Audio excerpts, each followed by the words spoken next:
करें शुरू। आप सभी का आज के प्रेस वक्तव्य में स्वागत है। आप इतने शॉर्ट नोटिस पे आए, आपका धन्यवाद। आज सुबह से ही कांग्रेस सरकार के एक मित्र जिनके पास कैबिनेट रैंक है, उनका एक स्नाइपेड शॉट वीडियो वायरल हो रहा है और उसमें साफ दिखाई दे रहा है कि किस प्रकार से सरकार की छटपटाहट उनके कैबिनेट मित्र तक भी पहुंच गई है। हाल ही में कोर्ट का एक डिसीजन आया था जिसमें एचपीटीडीसी के 18 होटलों को बंद करने का दिशा निर्देश दे दिया गया और इन्हीं 18 होटलों को व्हाइट एलिफेंट सफ़ेद हाथी करार दिया गया।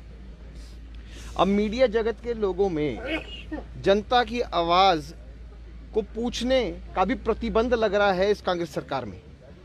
आप देखिए कि किस प्रकार से एक मीडिया कर्मी के साथ मुख्यमंत्री के मीडिया प्रधान सलाहकार, जिनके पास कैबिनेट रैंक भी है, वो उनके साथ किस प्रकार से व्यवहार कर रहे हैं, उनको अपने कमरे से बाहर धकेलने का प्रयास कर रहे हैं, किस प्रकार से मीडिया की आवाज़ को दबाने का प्रयास हो रहा है। लगातार एक ही प्रश्न वो मीडिया कर्मी पूछ रहा है कि क्या ये होटल बंद होंगे, क्योंकि एचपीटीडीसी में जो याचिका लगी है उसकी सुनवाई 3 तारीख को है। तो क्या ये प्रश्न गलत है? मैं जनता की आवाज़ बनकर पूछ रहा हूँ, मीडिया सलाहकार जी, क्या ये प्रश्न गलत है? ये प्रश्न सही है, क्योंकि होटल बंद हो जाएंगे तो वहाँ के कर्मी कहाँ जाएंगे? वो अपनी सैलरी के बारे में चिंतित होंगे। पर आपने क्या किया? आपने उनको बोला, अरे ये कैमरा बंद कीजिए, ये माइक बंद कीजिए, ये कोई व्यवहार है? आप यहाँ से कमरे से बाहर निकल जाइए। आप इतना ज़्यादा जो है उत्तेजित हो गए कि आप अपना आपा ही खो बैठे और आपको लगता है कि मुख्यमंत्री कार्यालय की आप आवाज़ हैं, कि मुख्यमंत्री ने आपको स्वीकृत कर रखा है कि पार्टी अफेयर्स और सरकार के अफेयर्स के ऊपर आप बोलेंगे। ये आपका व्यवहार है। कांग्रेस ने हमेशा मीडिया की आवाज़ को दबाने का प्रयास किया है। लगातार मीडिया के ऊपर जो है एक प्रश्न चिन्ह खड़े करने का प्रयास किया है। उनकी आवाज़ को अनेकों प्रकार से दबाने का प्रयास किया है। हमारे मुख्य प्रवक्ता एवं मीडिया प्रभारी जो हमारे विभाग के हैं, रणधीर शर्मा जी ने भी एक प्रश्न लगाया था विधानसभा में। उसमें मुख्यमंत्री के ऊपर उन्होंने प्रश्न लगाया था कि मीडिया की आवाज़ को दबाने का प्रयास किया जा रहा है। उसके ऊपर भी आपका कोई दबाव नहीं था। अगर कोई मीडिया कर्मी सरकार से कोई पैना प्रश्न पूछ ले और जनता की आवाज़ और प्रश्न पूछ ले तो आपको तकलीफ हो जाती है। अगर एक खबर जो है अखबार में सरकार के खिलाफ प्रेषित की जाती है तो उनके संपादकों को कॉल किया जाता है और उनको बोला जाता है ये क्यों हो रहा है?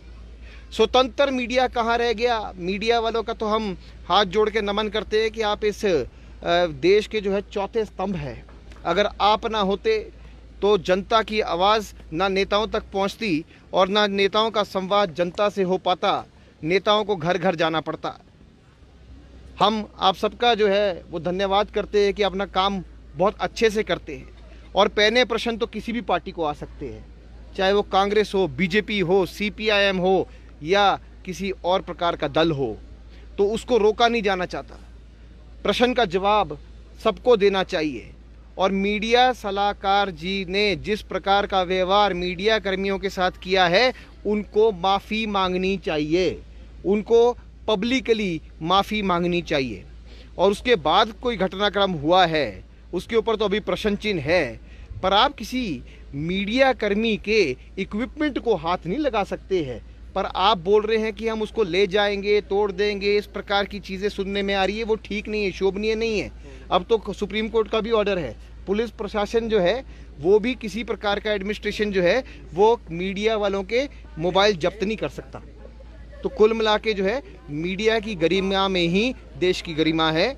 मीडिया सलाहकार माफ़ी मांगे, यही भारतीय जनता पार्टी की मांग है और हम इस पूरे इंसिडेंट का कड़ी से कड़ी निंदा करते हैं। नंदा जी, आज सीपीएस मामले में सुप्रीम कोर्ट में भी सुनवाई की तो डिस्क्वालिफिकेशन वाली जो सीपीएस की यहाँ पर याचिका थी उसमें कहीं ना कहीं अब सीपीएस को राहत मिली है और अब इस मामले की अगली सुनवाई जनवरी में रखी। क्या कहना चाहिए? राहत लंबी नहीं चलेगी और सुप्रीम कोर्ट में अगर करोड़ों रुपए खर्च रहे हैं तो 1-2 डेट तो मिलनी निश्चित ही है। और साथ में आप देखिए कि सुप्रीम कोर्ट ने इनको केवल मात्र जो है यहाँ से हिमाचल प्रदेश सरकार और हाई कोर्ट के जो है कागज़ और रिप्लाई और स्टेटस रिपोर्ट मांगी है, ना कि उन्होंने अपना फैसला सुनाया है। पर जिस प्रकार से हिमाचल प्रदेश हाई कोर्ट ने अपना फैसला सुनाया था वो ऐतिहासिक है।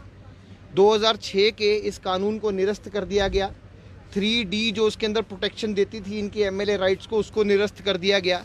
फजूल खर्ची के ऊपर बार बार कोर्ट के अंदर जो है वो लगातार जो है वो लाइंस जो है वो स्पेसिफिकली लिखी गई। उसके लिए कोर्ट का हम धन्यवादी है कि इतना स्ट्रॉन्ग ऑर्डर कोर्ट का आया है, तो सुप्रीम कोर्ट भी हाई कोर्ट का ऑर्डर का चिंतन करेगा और कहीं ना कहीं उसको जो है सही मानेगा।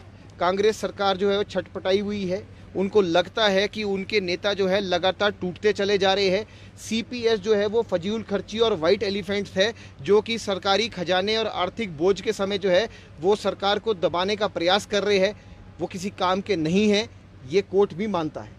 और आने वाले समय में ये ज़्यादा देर चलने नहीं वाला है, क्योंकि यहाँ पर आपके जो एजी है हिमाचल प्रदेश के, वो सुप्रीम कोर्ट में करोड़ों रुपए खर्च कर अपने मित्रों और मित्र मंडली को बचाने में लगे हैं। पर यहाँ पर हिमाचल भवन अटैच होता है, एचपीटीडीसी के होटल्स जो है वो बंद करने के ऑर्डर्स आते हैं, कर्मचारियों को पेमेंट्स नहीं मिल रही है, भुगतान एरियर्स वगैरह उनका कुछ नहीं हो रहा है, उसके केसेस चल रहे हैं।